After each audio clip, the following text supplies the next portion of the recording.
আজকের আমার রেসিপি হলো ওলের ডালনা। যেমন দেখছো ওল তো আছে, আলু আছে, আর ভালো করে আগে থাকতে বেছে ধুয়ে নেওয়া চিংড়ি আছে, পেঁয়াজ রয়েছে, লঙ্কা, কাঁচা লঙ্কা রয়েছে, আদা রয়েছে, রসুন আছে, দিয়ে আমি ওলের ডালনা করব।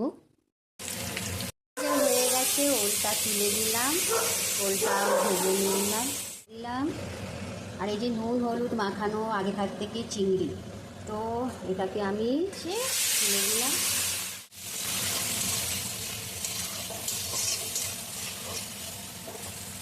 একদম ভাজা হয়ে গেছে। চিংড়িটা কেন শেষে দিয়েছি দেখছো, একদম কড়াতে লেগে যাচ্ছে, সেই জন্য ওই আলু ওলটা আগে ভেজে দিলাম। তো স্বাদ মতন আমি নুন দিয়ে দিলাম, স্বাদ মতন লঙ্কার গুঁড়ো দিয়ে দিলাম,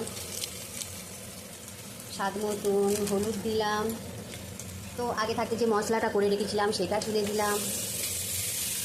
দেওয়ার পরে দেখছো এগুলো তো আলু ওল আগে থাকতে ভেজে রেখেছিলাম সেটাও তুলে দিলাম। এবার ভাজা তো হয়ে গেছে, এবার আমি জল দিয়ে বলে ডালটা কমপ্লিট হয়ে গেছে। একটু গরম মশলা দিলে হয়ে যাবে, তাই তো? মানে গরমটা তুলেছে একদম বোঝা যাচ্ছে না।